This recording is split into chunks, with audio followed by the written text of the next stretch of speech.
ಬೆಂಗಳೂರಿನಲ್ಲಿರುವ ನಕಲಿ ವೈದ್ಯರು ಕಾನೂನು ಬಾಹಿರವಾಗಿ ಚರ್ಮದ ಚಿಕಿತ್ಸೆ, ಕೂದಲು ಕಸಿ ಮತ್ತು ಸೌಂದರ್ಯ ಚಿಕಿತ್ಸೆಗಳನ್ನು ನೀಡುತ್ತಿದ್ದು, ಎಂಬಿಬಿಎಸ್ ಪದವಿ ಪಡೆಯದೆ ಚರ್ಮರೋಗ ಶಾಸ್ತ್ರ ಅಭ್ಯಾಸ ಮಾಡದೆ ಬ್ಯೂಟಿ ಕ್ಲಿನಿಕ್ ನಡೆಸಿ ಲಕ್ಷ ಹಣ ಪಡೆಯುತ್ತಿದ್ದಾರೆ.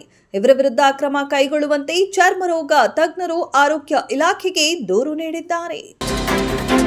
ಮೈಸೂರು ಮೃಗಾಲಯ ಮತ್ತು ಕಾರಂಜಿ ಕೆರೆಗೆ ಭೇಟಿ ನೀಡುವವರ ಗಮನಕ್ಕೆ ಆಗಸ್ಟ್ 1ರಿಂದ ಜಾರಿಗೆ ಬರುವಂತೆ ಪ್ರವೇಶ ಶುಲ್ಕವನ್ನು 20% ಹೆಚ್ಚಿಸಲಾಗಿದೆ.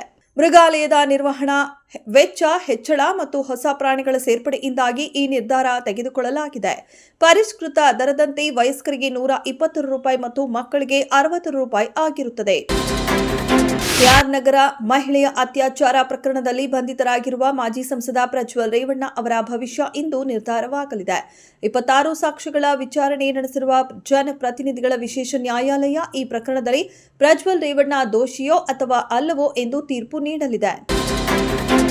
ಮಹಾರಾಷ್ಟ್ರದಂತೆ ಕರ್ನಾಟಕದ ಒಂದು ಲೋಕಸಭಾ ಕ್ಷೇತ್ರದಲ್ಲೂ ಚುನಾವಣಾ ಆಯೋಗವು ಮತ ವಂಚನೆಗೆ ಅವಕಾಶ ನೀಡಿದೆ ಎಂದು ಆರೋಪಿಸಿದ್ದ ಕಾಂಗ್ರೆಸ್ ನಾಯಕ ರಾಹುಲ್ ಗಾಂಧಿ ಅವರು ಆಗಸ್ಟ್ 4ರಂದು ಬೆಂಗಳೂರಿನಲ್ಲಿ ಚುನಾವಣಾ ಆಯೋಗ ವಿರುದ್ಧ ಹೋರಾಟ ನಡೆಸಲು ನಿರ್ಧರಿಸಿದ್ದಾರೆ. ರಾಹುಲ್ ಗಾಂಧಿ ನೇತೃತ್ವದಲ್ಲಿ ಕಾಂಗ್ರೆಸ್ ಆಗಸ್ಟ್ 4ರಂದು ಬೆಂಗಳೂರಿನಲ್ಲಿ ಪಾದಯಾತ್ರೆ ನಡೆಸಲಿದೆ. ಐಟಿಇಎಸ್ ವಲಯದಲ್ಲಿ ದೈನಂದಿನ ಕೆಲಸದ ಸಮಯವನ್ನು ಹೆಚ್ಚಿಸಲು ಪ್ರಸ್ತಾವಿತ ಕ್ರಮವನ್ನು ಕೈಬಿಡಲು ರಾಜ್ಯ ಸರ್ಕಾರ ನಿರ್ಧರಿಸಿದೆ ಎಂದು ಕರ್ನಾಟಕ ರಾಜ್ಯ ಐಟಿಇಎಸ್ ನೌಕರರ ಸಂಘ ತಿಳಿಸಿದೆ. ಕಾರ್ಮಿಕರ ಕೆಲಸದ ಸಮಯವನ್ನು ಹೆಚ್ಚಿಸದಿರಲು ನಿರ್ಧರಿಸಲಾಗಿದೆ ಎಂದು ಕರ್ನಾಟಕ ಕಾರ್ಮಿಕ ಸಚಿವ ಸಂತೋಷ್ ಲಾಡ್ ಅವರ ಕಚೇರಿಯ ಮೂಲಗಳು ದೃಢಪಡಿಸಿವೆ. ಗ್ರೇಟರ್ ಬೆಂಗಳೂರು ಪ್ರಾಧಿಕಾರ ಅಡಿ ರಚಿಸಲಾಗಿರುವ 5 ನಗರ ಪಾಲಿಕೆಗಳ ನವೆಂಬರ್-ಡಿಸೆಂಬರ್ ವೇಳೆಗೆ ಚುನಾವಣಾ ನಡೆಸುವ ಬಗ್ಗೆ ಸುಪ್ರೀಂ ಕೋರ್ಟ್ಗೆ ಅಫಿಡವಿಟ್ ಸಲ್ಲಿಸಲು ಸಿದ್ಧತೆ ಮಾಡಿಕೊಳ್ಳಿ ಎಂದು ಉಪಮುಖ್ಯಮಂತ್ರಿ ಡಿಕೆ ಶಿವಕುಮಾರ್ ಸೂಚನೆ ನೀಡಿದ್ದಾರೆ ಎಂದು ಹೇಳಲಾಗಿದೆ. ಆದಾಯ ತೆರಿಗೆ ಮಸೂದೆ 2025ಕ್ಕೆ ಸಂಬಂಧಿಸಿದಂತೆ ಆದಾಯ ತೆರಿಗೆ ಇಲಾಖೆ ಸ್ಪಷ್ಟನೆ ನೀಡಿದೆ.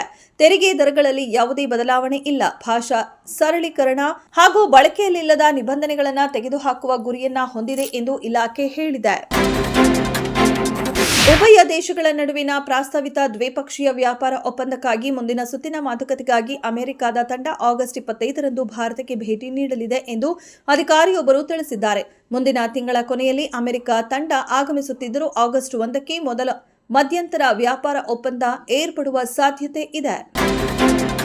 ಓವಲ್ ಮೈದಾನದ ಮುಖ್ಯಸ್ಥನಿಗೂ ಗೌತಮ್ ಗಂಭೀರ್ಗೂ ಬಿಸಿ ಮಾತುಕತೆ ನಡೆದಿರುವ ವಿಡಿಯೋ ವೈರಲ್ ಆಗಿದೆ. ಭಾರತೀಯ ಕ್ರಿಕೆಟಿಗರಿಗೆ ನೀಡಿರುವ ಸೌಲಭ್ಯದ ಕುರಿತಾಗಿ ಗೌತಮ್ ಗಂಭೀರ್ ಅವರು ತೀವ್ರ ಆಕ್ಷೇಪ ವ್ಯಕ್ತಪಡಿಸಿದ್ದಾರೆ.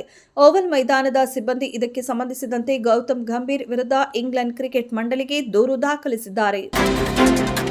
ನಟ ರಾಜ್ವೀರ್ ಶೆಟ್ಟಿ ನಿರ್ಮಾಣದ ಸೂ ಫ್ರಮ್ ಸೋ ಸಿನಿಮಾ ಪ್ರೇಕ್ಷಕರ ಮನಗೆದ್ದು ಪ್ರದರ್ಶನ ಕಾಣುತ್ತಿದೆ. ಈ ಸಿನಿಮಾಗೆ ಜನ ಫಿದಾ ಆಗಿದ್ದು ಒಳ್ಳೆಯ ಪ್ರತಿಕ್ರಿಯೆ ವ್ಯಕ್ತವಾಗುತ್ತಿದೆ. ಗೆಳೆಯನ ಸಿನಿಮಾ ಗೆದ್ದಿದ್ದಕ್ಕೆ ನಟ ರಿಷಬ್ ಶೆಟ್ಟಿ ಕೂಡ ಖುಷಿ ಪಡ್ತಿದ್ದಾರೆ. ಸೋಷಿಯಲ್ ಮೀಡಿಯಾದಲ್ಲಿ ವಿಶೇಷ ಪತ್ರದ ಮೂಲಕ ಚಿತ್ರತಂಡಕ್ಕೆ ರಿಷಬ್ ಬೆನ್ನು ತಟ್ಟಿದ್ದಾರೆ.